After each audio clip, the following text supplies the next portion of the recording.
Hello, and welcome to Around the Political World with John Rothman.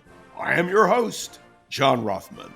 If you're a fan of the show, make sure to hit the follow button on the top right of Apple Podcasts, Spotify, or wherever you are listening at this very moment.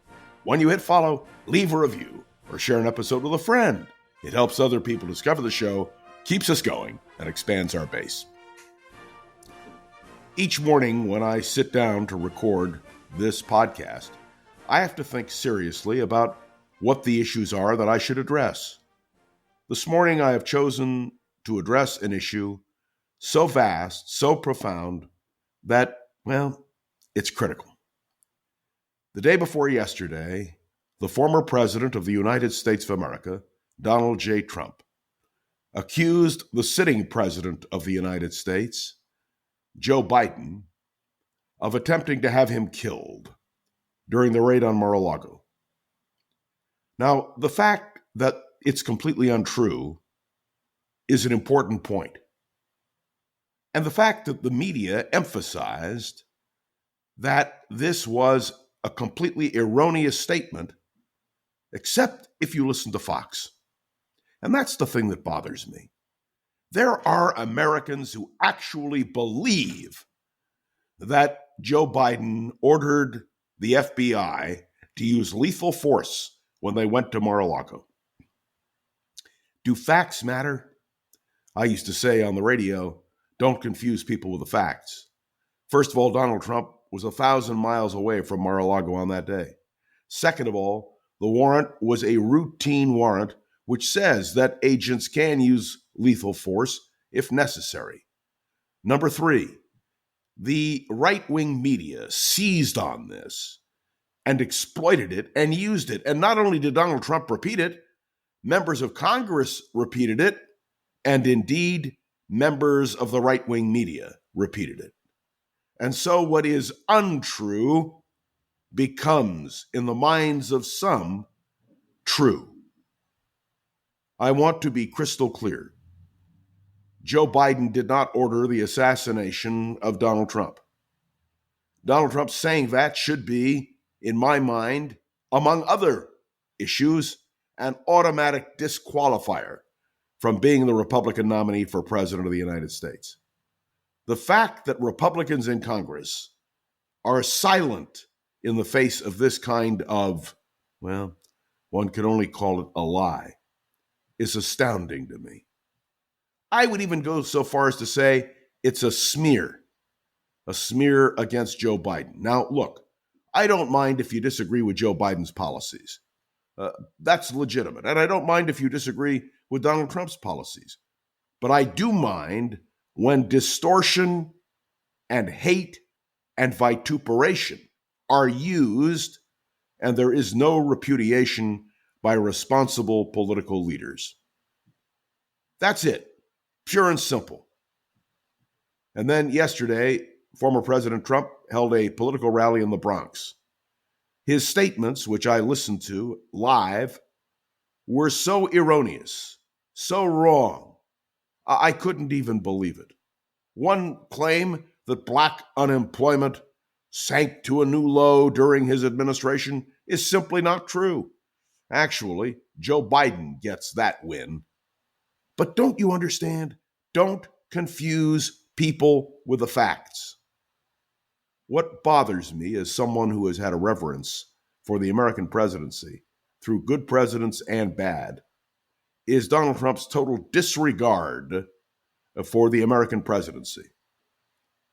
Let me also indicate to you that in a few short weeks, if not sooner, the Supreme Court will rule on the question of presidential immunity. The Supreme Court better take the stand. That is better for America. A lot of people have emailed me and asked me what I think of Justice Thomas and Justice Alito. They cannot be forced to recuse themselves in the cases pending about Donald Trump. But most assuredly, if they did the right thing, they would recuse themselves.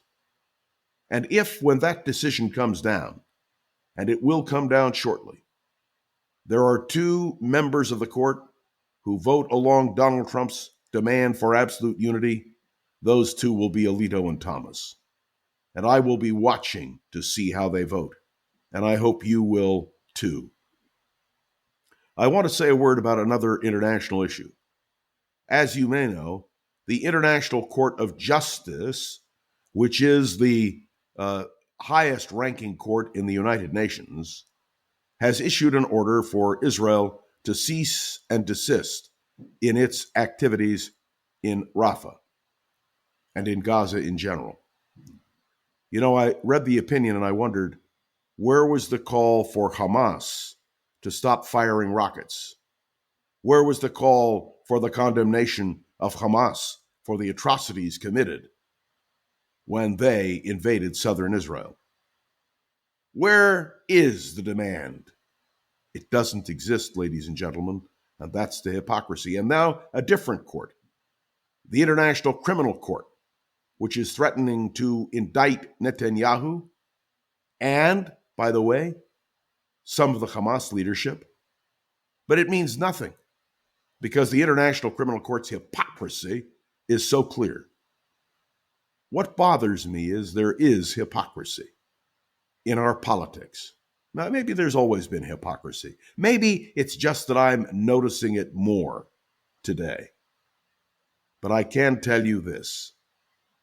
Support for Donald Trump should be eroding. Condemnation of Israel should be understood in the context of an attempt to discredit an existing state in the world.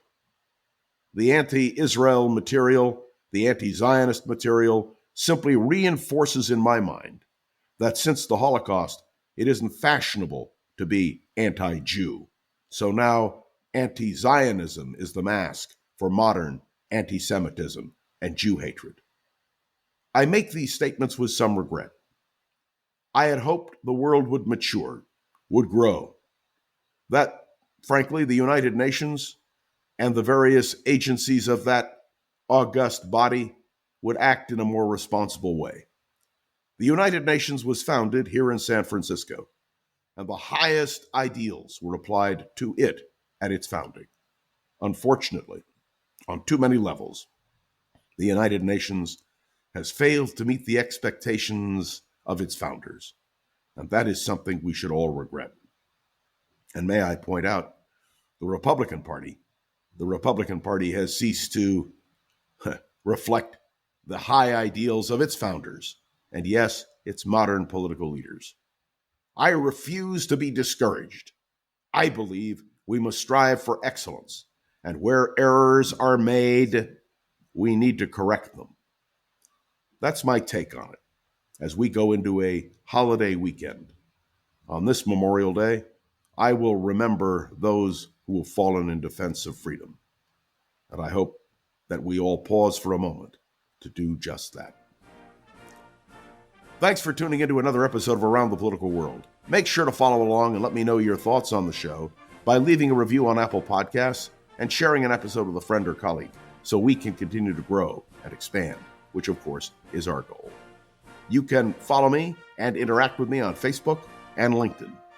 And my special appreciation to the wonderful producer of this podcast, Gogo Zoger, who makes sure that Around the Political World with John Rothman is up and running each and every day. I'll see you on Monday for another episode of Around the Political World with John Rothman. See you then.